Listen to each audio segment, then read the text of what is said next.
Hey guys, this is Dawn Marie and welcome back to another video on my YouTube channel. Before I get started, my name is Dawn Marie and I'm a digital marketer, and I'm here on YouTube documenting my journey of starting a digital product business from scratch. I already have a playlist that shares with you several of my videos where I should walk through how I built my website, the idea that I came up with for my product, how I'm getting people to find more about me. I also share with you how I am getting leads into my business, the sales funnel that I use to get people to know more about me and then buy my product. And I also share a Twitter ads experiment. So I'll make sure to leave in the description box a link to that playlist if you want to check it out. Now, one of the products that you guys are absolutely loving is my free 10-day action plan for launching a digital product.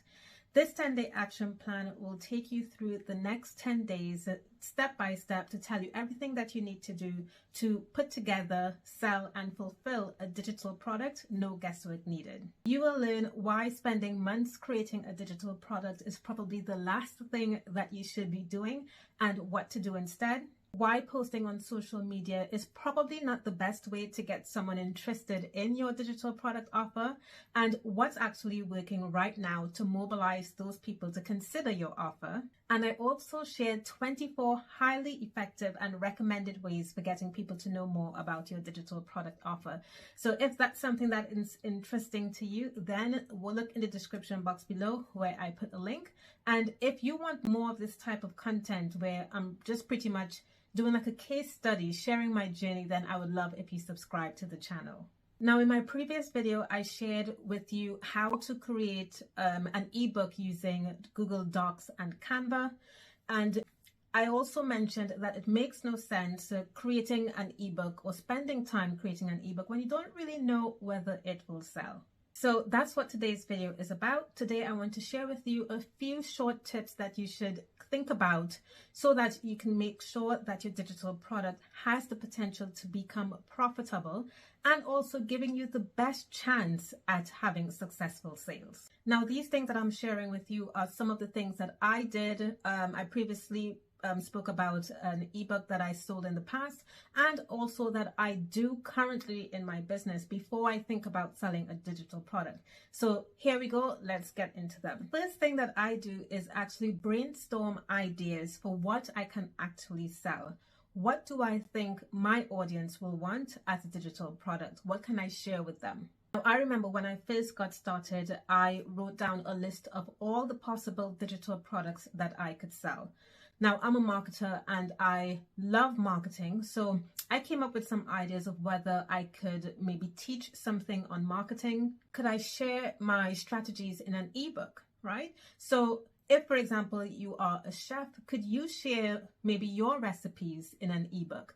I see so many chefs on YouTube actually building an audience, and then their digital product is an ebook and it works out phenomenal. If you're a product photographer and you're great at product photography, could you perhaps teach your product photography methods to people?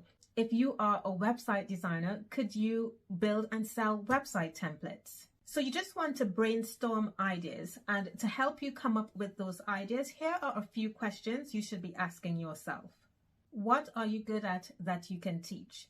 What physical products do you have that perhaps you can teach something around how to use those physical products? Can you bring your community of prospective customers together in a virtual setting, maybe for a coaching program or a networking event? Are there any values that you build your business or life around that perhaps you can share them with your audience? For example, you may have values on self-care. Can you share what you do to become better at introducing self-care as part of your life and business? So once you have your ideas, you now need to research them, because you want to make sure that these ideas that you're coming up with can actually spark interest in your audience. So I would start by going where your target audience is. Maybe that's on social media groups, whether it's forums, on blogs, forums in the industry, and read the comments or topics that people are discussing.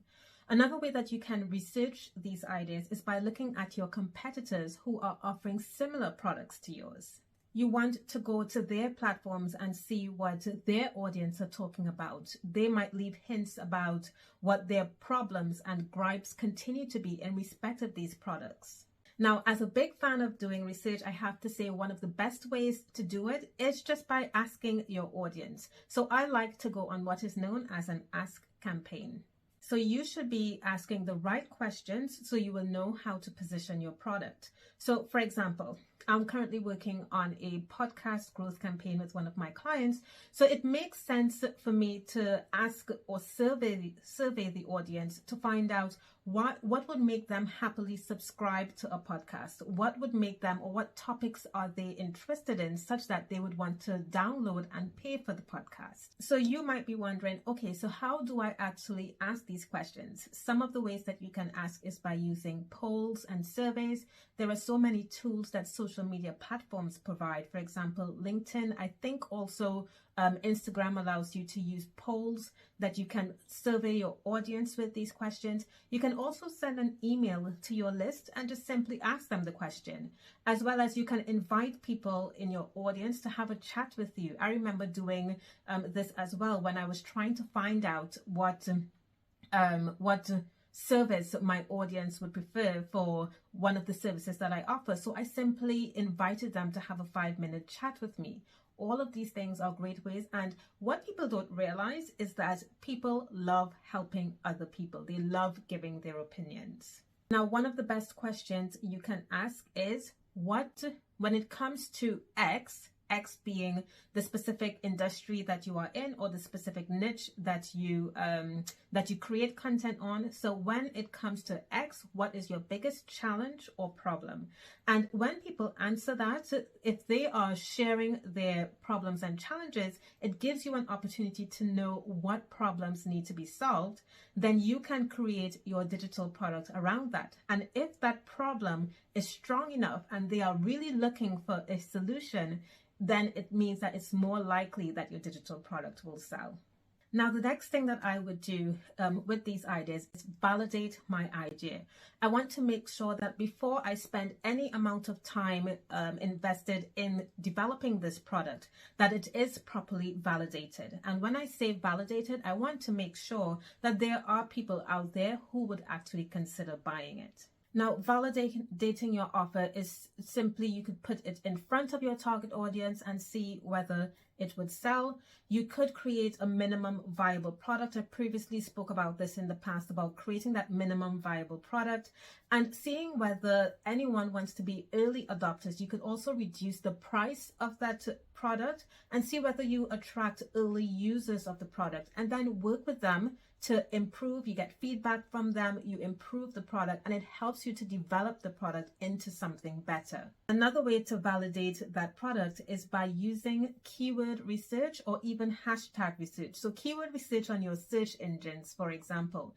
If a lot of people are searching specifically for your product idea, then that means that it has a bigger opportunity. There is more opportunity for you to put your product in front of those people, where you then use perhaps search engine optimized content to go and find those people who might be interested in your product. You could also use do hashtag research. So by searching for those hashtags that are specifically product related, you can see what the volume is for people who search for those hashtags, and then make sure when you are creating those posts for your social media that you are using those hashtags properly. Now, the next phase that I would suggest you do is building an audience. Now, I cannot believe that people think that if they create a digital product that it will magically sell on its own. But the truth is, you need people to buy a product. Now, I learned this the hard way, because I remember when I first started with digital marketing, I always used to wonder, why is it, and I was doing affiliate marketing at the time, and I always used to wonder, why is it that people weren't interested in the affiliate product? And that was because I didn't have many people to share it with. So I would strongly recommend that you focus on building an audience of prospective customers that you can then create that free content for them and position your product around that content. Now, in my digital product experiment that I spoke about before, I only had about 200 people on my email list, and then I went on to make about $2,000 in product sales.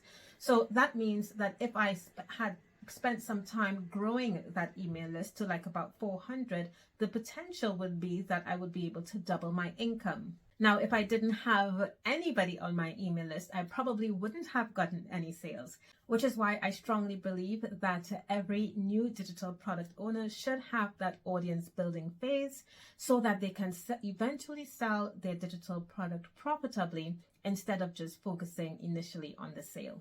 And this is where my 10-day action plan for launching a digital product comes in, because in that plan, I share with you 24 ways that you are able to build your own audience. So be sure to check the link in the description box below.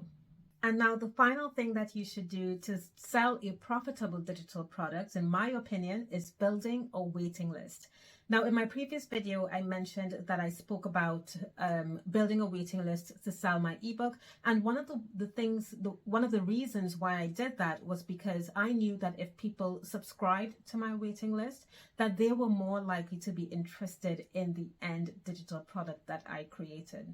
So I think you actually have a better chance of selling your digital product if people actually tell you they want it by opting in for a waitlist. And I think a waitlist is one of the greatest ways to find that out. Now, I always say that your email list is one of your most valuable assets in your business, because I do believe that people who subscribe to your email list are more likely to become customers of products that you might sell later on. Okay guys, so those are my 5 tips for selling a profitable digital product, and I hope you can use them, and let me know what you think in the comments down below. I look forward to seeing you in my next video. Bye now.